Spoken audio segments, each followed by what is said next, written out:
Hello and welcome to Talk of the Town. I'm your host, Jessa Jeremiah, and we have a fantastic show for you today. I'll give you a little preview. We're going to learn about a nonprofit that is giving support and awareness to sports throughout Wisconsin. We're going to do a spotlight on some local businesses. And right now, if you're like me, I think you're going to be interested to learn about our first guest. This is Terry Payne, and he's with Heirloom Cast Iron Cookware. As you may have guessed by some of the product here, we're going to be talking about cast iron. And this is a really fun topic, so I'm excited to learn more. Thanks for being here, Terry. Thank you for having me. So this is really unique. Now, I was looking at your Facebook page, and this is antique and actually vintage cast iron, and I can see some of the product. It's beautiful for starters, but this is old product, right? This is not technically new, although it looks new. It does look new, though the newness is from lots of scrubbing and cleaning that I put into it. Because when I find a pan, it's not in good shape, it's been well used, and so I go through the process of cleaning it and then making it available for somebody to cook in again. Right. So there's lots of shapes, sizes, manufacturers. It was kind of the Tupperware back in the day. Sure. That there were so many different varieties, and it's still good quality cookware. So what do you think? Obviously, you've got a lot of experience working with the older pieces. What are some of the advantages? Why would somebody want to purchase an older piece that has been cleaned and worked on by you versus just buying new? Sure, yeah. It's one of the things I hear is that cast iron cookware is heavy. And so when you pick up a kind of an older piece of cast iron, it feels lighter, and it has a machined cooking surface. Mm-hmm. They polish the cooking surface to make it smooth. So here's a piece of modern cast iron cookware. Okay, if you went to the store I'm familiar today. with this. That's Pretty heavy, yeah. Approximately what you'd receive. Yeah. And this is a similar size piece. Okay. That, oh my goodness. That is considerably lighter. Wow, it's almost half the weight. Yeah, it's a couple of pounds. So this piece here, this happens to be a number 8 Griswold from 1930s, smooth bottom piece. Mm-hmm. It weighs about 3.5 pounds. Goodness. Where the new modern piece, almost identical in size, weighs about 5.5 pounds. Wow, yeah, I can imagine. I was close. Yeah, almost twice absolutely, as heavy, right? absolutely. And part of the reason for that is that in the older pieces, they had a higher quality iron ore, and so their castings could be thinner. I see. And nowadays, the casting walls are much thicker. They're contributing to the weight. Isn't that something? Yeah. So the quality as many items and things has gone down a little bit over the years, and some things have obviously changed. So we can get now some of the older pieces, but don't have to have that old wear and tear or look or dirt, and they look beautiful. Now let's talk a little bit about the selection. Yes, we have a selection. I'm in 3 different antique malls. I'm in the Antiques Mall of Madison, Odana Antiques, and the Wisconsin Dells Craft and Antiques Mall. They're next to each other. The Odana Antiques has the largest selection right now, probably just under 200 pieces of Wagner, Griswold, Favorite Peak, Old Lodge, Wappick. It just, the variety changes all the time because you can't go out and buy these pieces. None of them have been manufactured since at least the 60s. And I try and only have on hand those pieces that were manufactured before the 60s. The older the better. The older the piece, the lighter the piece. Wow. And it's just something fun it's a hobby and it's something fun to cook with. Yeah, and I noticed on your Facebook page too that some of these pieces even date back to the 1800s. There are some pieces, I believe I have those in the Wisconsin Dells Antique Mall, 1890s and early 1900s.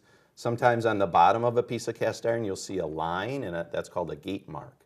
And that gate mark pretty much indicates that it was manufactured prior to the 1900s. Incredible. So those pieces are around. They're good quality pieces, and again, they're hard to find. You bet. Well, we're got to go to break, but give us the 3 locations that you're in one more time before we head out. Okay, yes, the Antiques Mall of Madison, Odana Antiques, and the Wisconsin Dells Craft and Antique Malls. Wow, an incredible selection. Go do the weight test. You'll be really amazed. Thank you for sharing this with us. Again, this is Heirloom Cast Iron Cookware. Terry Payne is the owner of the business, and we appreciate you being here. Thank you. We'll be back. We've got more Talk of the Town coming up right after the break, so stick with us. Welcome back to Talk of the Town. We're going to do a spotlight on a business that you may or may not know is local. Locally owned Mounds Pet Food Warehouse, and we're sitting here with Katie Wilkins, the marketing manager for the company. Thanks for being here today. Thanks for having me. I'm excited to learn about this business. Now there's 5 locations throughout South Central Wisconsin, and you're doing a lot. We're going to get a little bit into some of the efforts that they do throughout the community. First, tell us a little bit about Mounds Pet Food Warehouse for folks who are unfamiliar with your stores. So Mounds has 5 locations. We are in Middleton, Fitchburg, Janesville, Madison, and Sun Prairie. We are also employee-owned, which a lot of people don't know. Oh, I didn't know that. Yeah, so we are advocates in the animal welfare community. We work very closely with the Dane County Humane Society. We also work with Iowa Grant, Sauk, Columbia, and Greene counties to provide all of their food for their animals in the shelter. We really do partner closely with the Dane County Humane Society on a lot of events as well. So, congratulations. Yeah. Not only a wonderful business, but great things that you're doing throughout the community to help out. And you recently just had your annual Dog Fest. Now, that was on June 11th. How did that go? Let's talk about that. Dog Fest is a blast. It's obviously a day to come out with your dog and have fun. We have lots of demonstrations, contests. We had a wiggle butt contest. Oh my goodness, it was cute. So cute, oh my gosh. And then it's also a chance for local rescue groups and shelters to really promote themselves and to network with each other. So there's a lot of resources out there, and this is their opportunity to really shine. And we had an adoptable pet parade. We had a radar run where the police officers clock your dog. Oh my gosh. Yeah, there's That some would fast be fun dogs to out there. know, wouldn't Yeah, it? it was Yeah, really fun. that's great. So it was just a great community event, and that's our way of giving back. You know, I mean, the loyal customers, the new customers that come into Mounds, that's the reason that we're able to do stuff like that. And so it's a really fun event. It's the second Sunday in June, and so of course Wisconsin weather, we've had all over the Right. place, but that's. We're sticking with it. It's a good time to have You it. bet. So, We'll yeah. keep that in mind for next year if you Yeah, want to clock yeah. your dog. Yeah, I love definitely. that. There's so many Obviously, events. Katie, you love your job. I think that's great. Yes. I would love it too, but Yeah. what's your favorite part, do you think? Well, like I said, it's employee owned, so everybody that works with us really does have a say. We invest a lot in the education of our Mounds employees. We take a lot of strides to make sure that every product that we have in store is something that our employees are going to know about and then be able to pass on to our customers. Yes. Also, the give back. Yeah. I mean, the minute that you walk in the door, there's ways to give back to the local community, and I love that. And also, you get to hang out with dogs all day, so. Absolutely. And not just dogs. I mean, people bring in their cats, their ferrets. Right. And the so, people are probably pretty cool yeah, too. Yes. Animal everyb- people. Oh, exactly. Well, so it's a for blast. folks who miss Dog Fest and you want to get involved in something coming up, what's next that the community members can take part in? So we have, in July, we have our Vesta Dog. Vesta Dog is an organization that raises money for canine officers. And these to- are so I know, aren't they cute, adorable? Katie. Oh my gosh, these little vested dogs. Of Yes. course. Yeah. And what's nice about these two is, they're obviously different breeds, and girl and boy. So that's kind of, that's more what's going on right now. So I love if you buy a bag of Mounds brand dog food, a 30-pound bag or larger, we donate 50 cents of every bag to the cause as well. But if you don't happen to buy Mounds brand food, then you can go ahead and purchase one of these, and all the proceeds go to Vesta Dog. Wow. Yeah, so we Or have. you can do both. I Or you can do imagine. If you both. need dog food and you want You a can do cute little both of them. vested dog, yeah, I love it. And all the details of that will be on our Facebook page. You'll actually be able to see photos of the dogs that we're going to be vesting. So. Oh, congrats. Well, you guys do so much throughout the community. How much, if you can put a valuation or if it's possible, do you think that Mounds contributes every year? Well, it's definitely our customers that allow us to do such a thing. But between all of the different give backs that we do end up doing, I think we raise close to $200,000 a year. Congrats. Yeah, What a special thing. it's really awesome. Yeah, absolutely. And we've got to go, but I want to just mention that you've got a new website coming out in July. Yep. So people can look for that and see some new things. Yep, That'll all be the nice. same wonderful things that people are used to, the birthday club and the tips and tricks. But this will also be more focused on each location itself. So there'll be a lot of how nice. adoption center information. We have satellite adoption centers at each of our locations. So you'll be able to see a little bit more information on each specific location and what we're doing in the community. I think that's a great idea. Smart cookie and lots of fun things for folks to get involved in. Thank Yes, you so definitely. much. Thank you so Again, much. this is Katie Wilkins, a marketing manager with Mounds Pet Food Warehouse. 5 locations, so find one near you. And we'll be right back if you'll join us. We'll be back on Talk of the Town.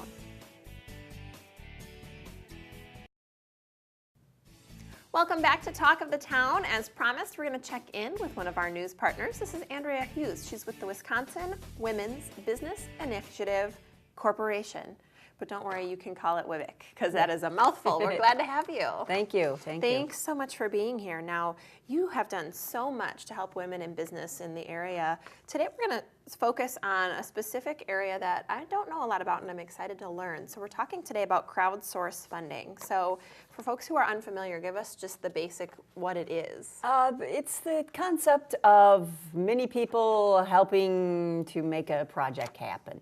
So when you think of using your social media platform, using friends, investors, one is many, so everybody helps this small business kind of get kick-started, so to speak.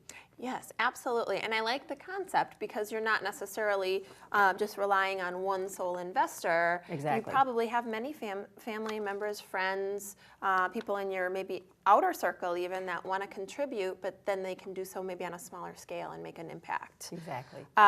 Let's talk about the types and purposes. We were chatting before we got started. I had only ever heard of GoFundMe and didn't realize there was other types. Right. So depending on what you're trying to do with your small business, there's different things you want to do. And these can even be used for charity base. Some of them are if you have somebody that's gotten hurt in the family and you're all trying to collect money to help that person or to get them a new car or something like that. Those are all donations, so you want to look for the specific funder that does that. Then there's some that are reward-based. So let's say that you want to do a CD. It's your first musical CD. You don't have enough money for the down payment, it's for the studio, and so you need $5,000 up front, and you tell all of your friends that they're going to get the first CD and it's going to be signed. But you have to remember that there's some pros and cons to some of this too, and each of them have their benefits and their requirements. Sure. Good word to use, but highlight some of the pros and cons and maybe some of your thoughts there. Well, one of the great pros about it is that you get to test in the marketplace. You all of a sudden you're putting something out there on Kickstarter, which is huge, or Kiva, which is worldwide, and then essentially you're already starting up in advertising. People are starting to recognize, so that's great. One of the cons is there are fees to these things. They're not free either, and with all the money that you get in, you have to make sure that you're going to be paying taxes on some of that too. Some people don't calculate for that. Right. Or you got to remember that you are giving away one of your CDs and that costs you money too. So just be prepared to calculate that when you're doing it. Really smart tips and some things I didn't think about, like the fact that Kiva exists and is worldwide. So let's take a moment to talk a little bit about how Kiva works, because WIBIC actually offers Kiva as an option. Yes, we brought Kiva into Wisconsin as a worldwide organization. Kiva is lending based. So nobody owns a part of your company. You get a loan interest-free for up to 36 months. It's a great way to get you going. And Kiva in Wisconsin, I think we've done about 690,000 loans dollar-wise, and about 125 businesses have gotten started this way. And then as worldwide, they're just about to approach, I think they've gotten their billionth loan out there, $1 billion. So they're really growing. That's absolutely incredible, astonishing numbers. Just in Wisconsin, as she was mentioning, 690,000. Wow. Yeah, helping a lot of small businesses. What a great way to get a loan. So that's something that you offer. Tell us before we go how we can find out more information on Kiva and how that works.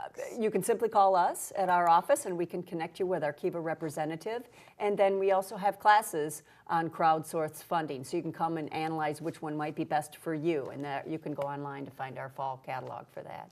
Absolutely wonderful. One of many classes and opportunities offered by WIBIC. You guys are wonderful. Thank you. Again, this is Andrea Hughes, the Regional Project Director with, I got to use my cheat sheet when I do the full name, Wisconsin Women's Business Initiative Corporation, or WIBIC. Thanks so much. You guys are fabulous news partners. We always learn something from you. Thanks a lot. Thank you for watching. We've got more Talk of the Town coming up after the break. Welcome back to Talk of the Town. I'm excited to highlight a unique nonprofit in our area that is helping athletics throughout Wisconsin. We're going to share with you a little bit about why and how. This is Kyle Flanagan and Lance Klinkhammer, and they're with Wisconsin Sports Services. And guys, I'm glad to have you here today. Great to be here. Great to be here. So this is a really unique organization. So share with viewers, if you would, in a nutshell, if that's possible, because there's a lot, what Wisconsin Sports Services does. So at Wisconsin Sports Services, we host, administer, and program athletic events, tournaments, and even leagues throughout the entire state of Wisconsin, both on a youth setting, but also with some adult leagues as well. Then we also offer educational services for coaches, athletes, wide spectrum of athletic probability. Just a few things, yeah. Yeah. Well, Lance, maybe if you could share with us to give folks an idea of what kinds of athletic events you work with. Sure, yeah. We primarily operate in the world of youth sports. Our primary sports would be baseball and basketball, but we also kind of have this model that we go where we're needed and wanted, which means we're willing to take up any type of sport. So currently we have special events in wrestling, but we're also looking at lacrosse to field hockey. We also have some adult elements in that too, which involves some administrative services for adult slow pitch leagues, volleyball leagues, and the like. So, yeah. Wow. Yeah, it's a lot of That's a stuff. lot, but that's wonderful, and some needed sports and needed help. How does Wisconsin Sports Services organize these events? That's part of our bread and butter, really, is fundraising mechanisms. All of our events, we go and get a local host organization, and they provide a lot of the staffing when it comes to the actual event on site. But in return, we let them keep a significant portion of the revenue that the event brings into town. So it's kind of like one hand kind of washes the other there. We support them, they support us. It creates a really nice relationship between us and them. And we're kind of known as one of the best fundraisers because there can be a lot of revenue generated at these events for these organizations. That's very important to make sure that their players have the nicest jerseys, all the gym time or field time that they need, and all the funding that they need, which is an extremely important thing in our business. Absolutely, really incredible work that you guys are doing. And I want to make sure we talk a little bit more too about what you do outside of athletic events. So there's other services that you offer. Can you share some of that with us? Yes, as I mentioned, we do offer some educational services. In particular, we have one extension company called Trusted Coaches, and it's just right off the name says. We provide the risk management, I guess, aspect to providing organizations, not only from a youth standpoint, but high school and even a wider spectrum, to give background checks for coaches and also training and even educational services for them, so to make sure that they have the best well-rounded coaching for each program. One other aspect we just started doing is working with recruiting services. Obviously, as athletes start progressing through their teenage years, recruiting is an element that is prevalent in many sports. So what we've started to do is work in recruiting seminars at some of our tournaments, in particular our fast pitch tournaments, to make sure the parents and athletes and even coaches are more equipped of knowledge with the whole aspect of recruiting, what to look for, and what the best way to get the most out of it. Wow, that's a lot. That's a mouthful, but It is. it's a lot It that is. you're doing. Now, your title is Director of Business Development. Yes. Kyle, what does that mean specifically? Well, it's a little bit of everything. Really, the main thing is I handle all the marketing initiatives, branding initiatives, but also program development as well. So whether it's looking to add new leagues, athletic events to our portfolio, we look to do so. So we tend to, in the past, we've partnered with former administrators that ran tournaments that were kind of, because it's usually on the side time outside their regular jobs. It became too much of a burden, so we find ways to help them out and kind of take over some of the bigger burdens of that. But then also setting up sponsorships for our events. As we mentioned, athletic events that we run, obviously we have simple costs like referees and field rental. We usually set up sponsorship to have them go back into the community, whether it be through Parks and Recs to the field rental or for those referees and officials. Wow, when those sponsors are much needed to keep events going. Absolutely. We could probably talk to you for half an hour, but I want to make sure in the 30 seconds or so we have left that we touch a little bit on the events that you've done, some of the bigger ones. Yeah, some of the notable events. Some of those would know us with the Badgerland State Basketball Championships. That's a 4th through 8th grade boys and girls event. It's very large. We put that all over the state. We get teams coming in from all over the state. The goal there is to create equal levels of participation and competition throughout the entire tournament itself. Outside of that, our Badgerland Baseball Championships is another big one. We really focus on the experience element to that. It's not just a standalone tournament. We bring them to Miller Park, in fact, and actually give them their awards around home plate. So just tying some of those things in, we try to create an experience along with every event that we run. Outside of those, we do run 2 state championships for USSSA softball. That's fast pitch softball, basically high school ages down through about 10 and under. So those would be the biggest ones, but we're hoping to create some much bigger events in the future too as well. Woo! Did you get all that? That's a lot. You guys are incredible. If you didn't get all that, I encourage you to visit the website that's listed on the screen because these guys are doing fabulous work. Thank you so much for being here again. This is Kyle and Lance with Wisconsin Sports Services. I want to thank all of our guests for joining us today on Talk of the Town. Thank you for watching. Please join us next time.